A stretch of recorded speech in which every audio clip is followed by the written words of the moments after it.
If you're creating good or even great content, but no one seems to care, chances are you've fallen for one of the most common traps that new creators face. And the problem is, it has the deepest impact on those who are the most creative. The harsh reality is that your creative ideas, your ability to think outside of the box, the thing that was supposed to set you apart and above other creators, is simply not valuable to your audience. And if that's true, your creativity might be exactly what's killing your growth. This is especially common for two types of creators that I've made this video for. The first are those who are paid to be creative at their day job and are now venturing into YouTube and the path of a creator. And the second are those who are not paid to be creative and they see YouTube as their chance to finally pursue their passion. And if you fall into either of these groups, this video will be uncomfortable at first. But if you choose to stick around, it could just change your life as a creator. See, the truth is, no one cares about your creativity, but that's not your fault, and it isn't unique to you. And unfortunately, 99% of creators never learn why an audience doesn't care because they completely misunderstand the purpose that their content serves in the first place. I've watched this exact pattern play out countless times over my decade as a creative director. It's the same wall that every talented creative hits early in their career, and it's precisely why I had a completely unfair advantage when I set out on my path as a creator with Future Familiar 2 years ago, where I was able to quickly grow to over 100,000 followers, having already learned this lesson the hard way, both personally and through guiding many other young creators through it as well. The good news is that once you learn this lesson, you can start to create content that is incredibly valuable for audiences, that will grow your following and will build your business. And in this video, I'm going to break that lesson down into 4 simple steps. The first step is understanding the root of this disconnect between what we think an audience wants, or even what they think they want, and what they really desire. But in order to do that, we need to first look inward. When we create, we naturally invest ourselves in our work. We spend hours perfecting details. We create things that we're genuinely proud of. And when that work doesn't resonate with an audience, it feels personal. And tell me if any of these sound familiar. I spent 3 weeks on this video. It's full of valuable content. The video quality is great, and it still got less engagement than my private Instagram posts. These other channels are just recapping books or giving incredibly simple advice and somehow getting millions of views. Why can I barely break 100? I see people with half my experience getting brand deals while I'm still trying to get my first 1,000 subscribers. These thoughts, and the ones that you might be having similar to them, reveal the fundamental misunderstanding about what it means to create good content. And it's a misunderstanding, like I said, that I've witnessed repeatedly throughout my career as I watch juniors wrestle with, come to terms with, and eventually embrace and leverage to their advantage. See, the naming of this path, to be a creator, is incredibly misleading because it feeds the illusion that it's your creative ideas that will lead to success, that creativity is what your audience will value. It isn't. And once you learn to accept this as truth, and even though I hate this word, it is one of the most empowering unlocks a creator can have. The reality is, no one is paid for their creativity.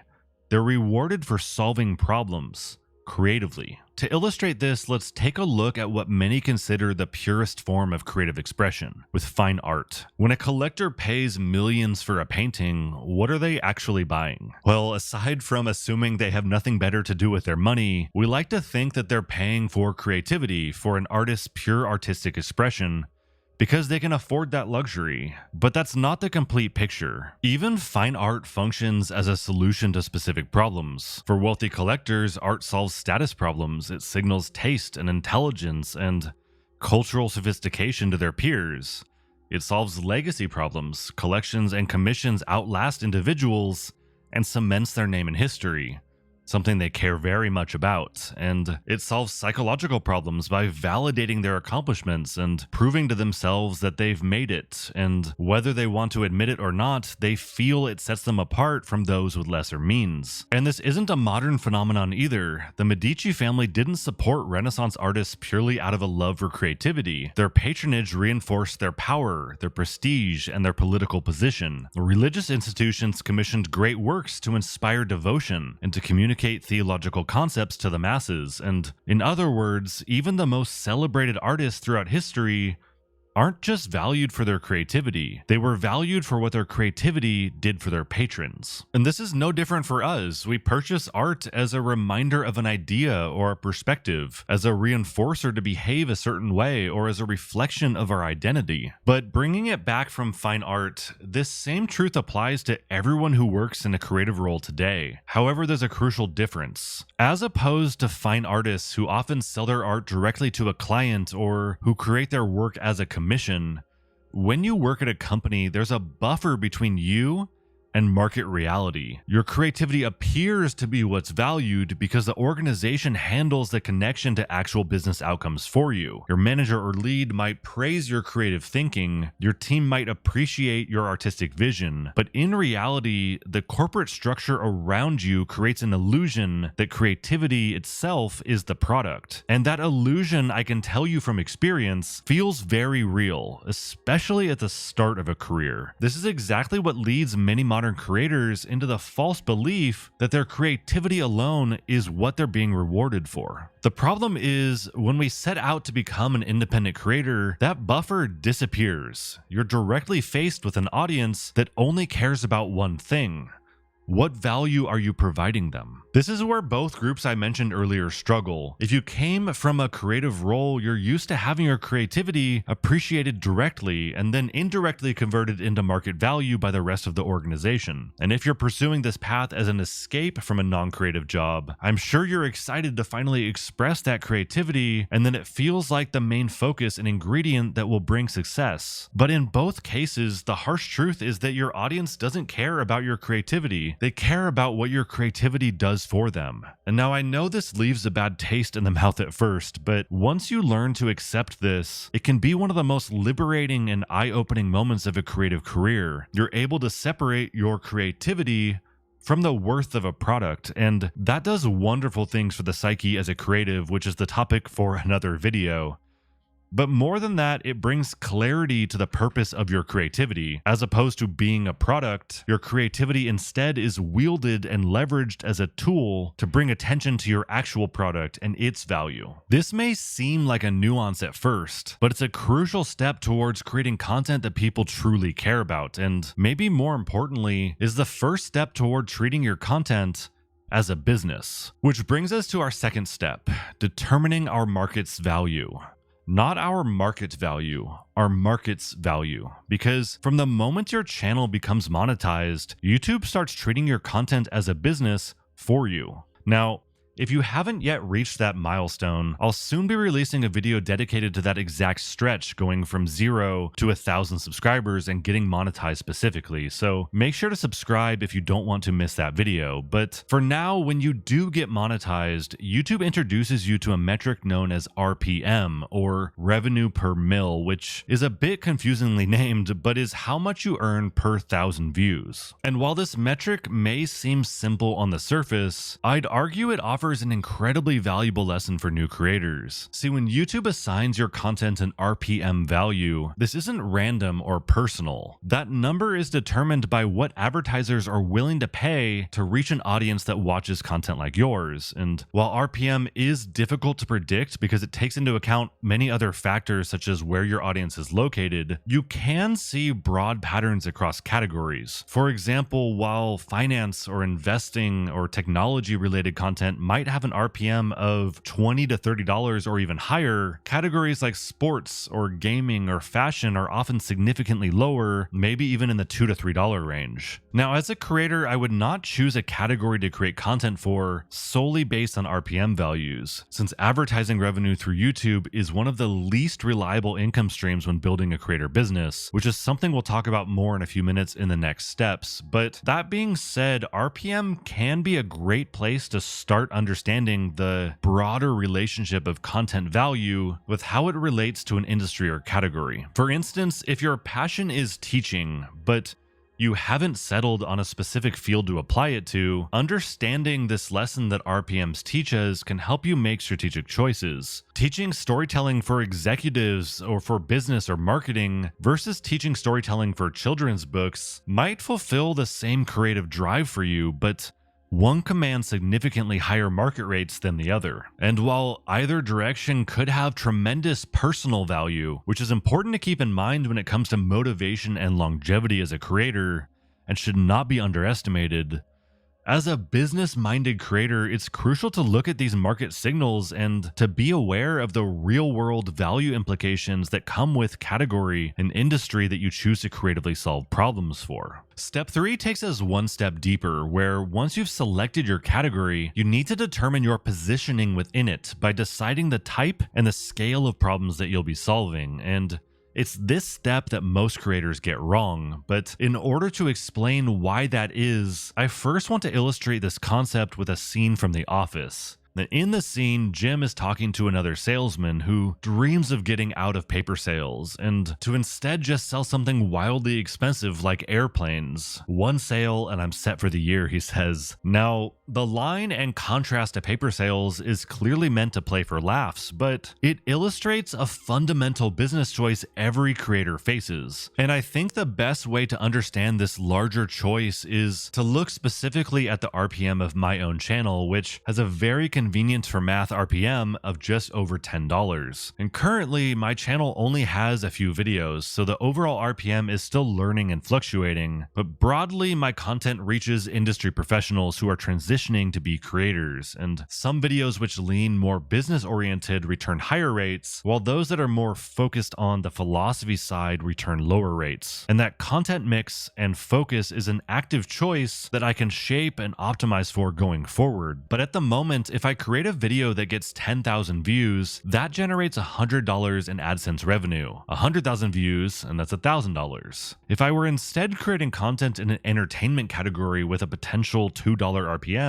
I'd need 50,000 views to make that same $100, and 500,000 views to make that same 1,000. If I were in finance or AI with a $20 to $30 or even higher RPM, I might only need 3,000 to 5,000 views, or maybe even less. What this illustrates is the concept of value in relation to scale, and it extends far beyond AdSense and YouTube RPMs, which is really just a starting point for thinking about your positioning as a business. The ability to scale your value is one of the most powerful upsides of choosing a career as a creator, and is something we'll talk about more in a few minutes in the next step with how to practically take advantage of it. But what's important to understand here is that in the same way that your choice of industry and category for your content has RPM implications, you can further choose how to position your entire creator business to its future clients and customers outside of any specific platform by asking yourself a very simple question. Are you solving high value or low value problems? High value problems are just that. They're a problem that someone would be willing to pay a large sum to have you solve for them.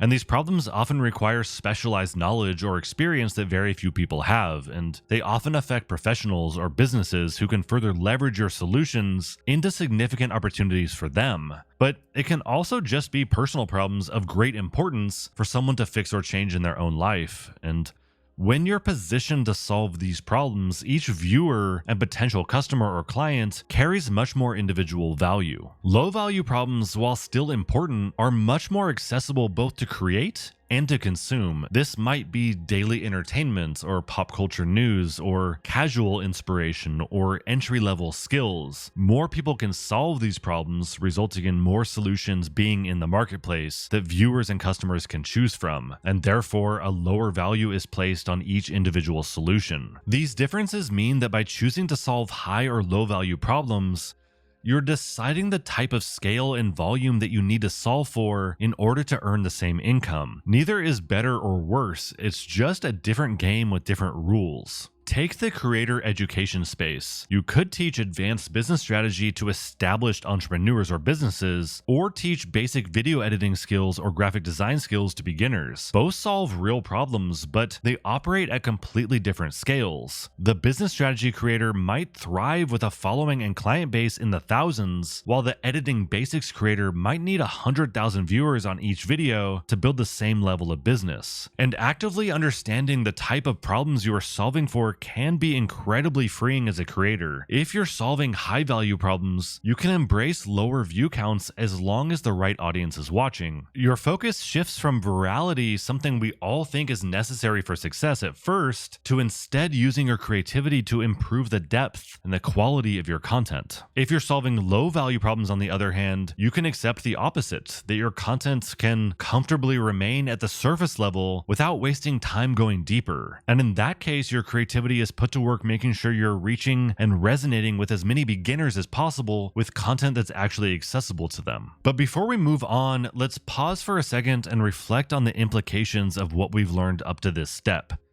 We know that an audience values your content for the problems that it solves. We know YouTube and its advertisers have recognized that value by placing an RPM calculation on our content related to our markets and how we positioned ourselves within it. But as a creator intending to build a business around our content, with all of this in mind, we have to ask ourselves, if an advertiser is willing to pay to get their product in front of our audience by investing X amount of dollars per 1,000 views, still knowing that they need to make a profit above and beyond that, why wouldn't we do the same?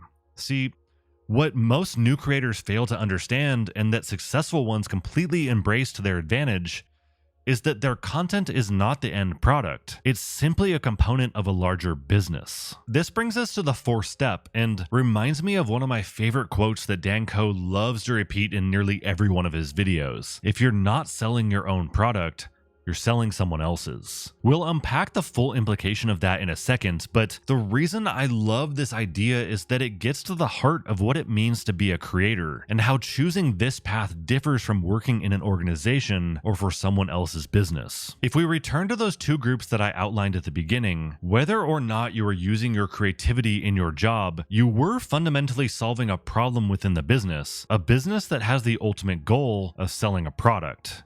And in my experience, writers and artists and designers and many others who work within a large company love to look down on independent creators, belittling those who sell products or who coach or teach or sell tutorials as part of their business. And their comments are often self-righteous, like their creativity alone is what they're being compensated for. And I get it. When you work within a large organization, it's easy to feel disconnected from the product that the company sells, but their blissful ignorance is a costly illusion. By refusing to see their creativity as a business tool and their role as part of a larger machine that ultimately sells a product, they blind themselves to how value truly works, and this mindset contributes significantly to keeping them underpaid. Meanwhile, those who understand and embrace their position in the market, who can analyze and articulate their value to the business, consistently command higher compensation. Nothing is more empowering for a creative than knowing exactly what they're worth to the bottom line. But as an independent creator, you're not confined to being a cog in someone else's machine or needing to convince others of the value that you contribute to that bottom line of the business. You have the freedom to build your own and to use your creativity to convey that value to the entirety of your category's audience. And just as advertisers use your content and the valuable attention that it earns to benefit their business, you can choose to do the same with yours. And in this way, your content as a creator is not the product. It is a sample of the value that you have to offer. Your creativity and ideas and out-of-the-box thinking is then what you can leverage to make that sample more appetizing. And I'll say it again because this is a foundational concept that you need to understand as a creator. Your content serves an important purpose in your business, but it isn't the product. Every video you make or every post that you share is a sample of how you as a creator business solve problems. It demonstrates what you can do for your audience. Now, of course, if your ambition is to solely create content, then you could rely entirely on the YouTube algorithm and the AdSense it allocates. There is a small minority of creators who do this successfully, but the creators who go this path willingly put themselves in a position of low leverage and high risk, where their success is entirely dependent on the virality of every video in order to hit their AdSense revenue targets. And the thing is, virality is hard and it's unpredictable. Even Mr. Beast, the king of going viral, has built multiple businesses that he uses his content to push his audience to. Whether that's his products like viewstats.com, which is targeted at those who want to become a creator like him, or with Feastables, which leans into the lifestyle category and helps his audience identify as part of his tribe through what they have in their lunchbox. And if you're serious about creating a stable, predictable business as a creator, then this is how you have to start thinking about your content and the role that it plays. And this applies to every category of content, from entertainment and fine art to finance and taxes. Your content is a sample of value that solves a specific type or part of a problem, and your products extend from there, solving similar, more difficult, or more important problems. But if your content is just a sample, what's the actual product? And that's a good question, and frankly, there's no universal answer. But as a starting point, there are two main methods creators use to deliver value as a business beyond their content. Most start with services, but the real leverage comes from products. And services mean trading your time directly for money. The most common form of this is freelancing, which is essentially swapping your 9-to-5 with one boss for a 9-to-5 with many bosses, and is more or less a legal contractual difference compared with a normal job, though you do gain some freedoms and benefits while giving up others. Either way, at the end of the day, by offering freelance services, you're trading an hour of your time for an hour of a wage. And there are other forms of this as well, for example, with mentoring and consulting or coaching. And early in a creator journey, offering services makes a lot of sense. Your content demonstrates your expertise and acts as a reach engine that works harder for you than a private portfolio could. And as you get better at commanding attention and getting more of the right eyes on your content, people want to work with you directly, and opportunities will start to land in your inbox. And this is where I personally started, with freelance on the art side and mentorships on the creator side. I was familiar and comfortable with trading my design and branding experience at an hourly rate to clients with freelance, and on the coaching and mentorship side, I had worked as a creative director for a decade, so I had plenty of experience helping junior creators reach their objectives and goals. Offering these services and mentorship sessions was comfortable, and it helped me make a smooth transition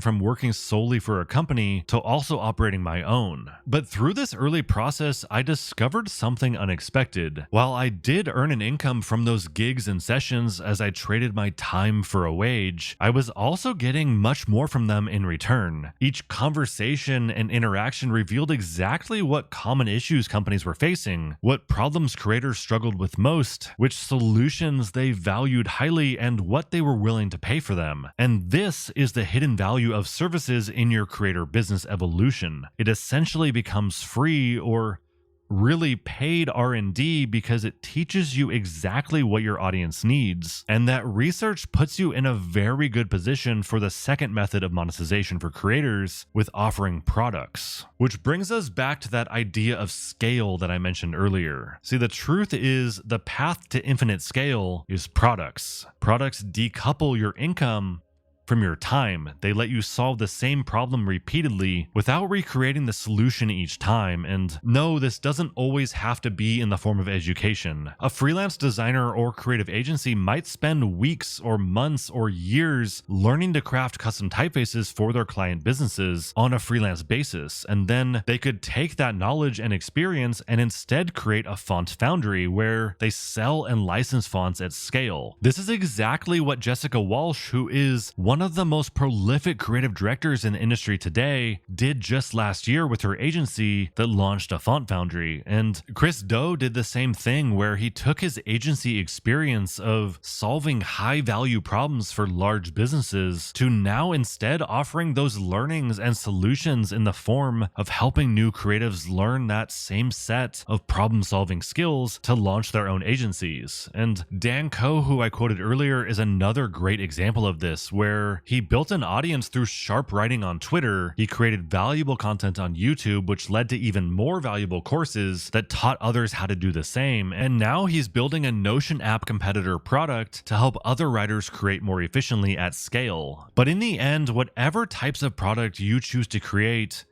the fundamentals will stay the same. Your services will inform how best to build them, and Your positioning will determine the size and scope of the problems that you choose to solve. Your market will place a value on your solutions, and your creativity will help you stand out from all of the others.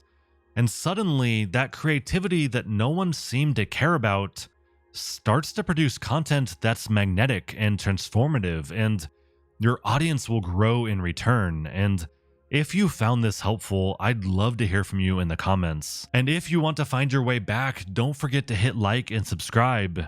But until then, if you're looking for more, check out one of these videos next, where I introduce other methods that creative entrepreneurs are using to build successful creator businesses. And until then, thank you for being here, and I'll catch you in the next one.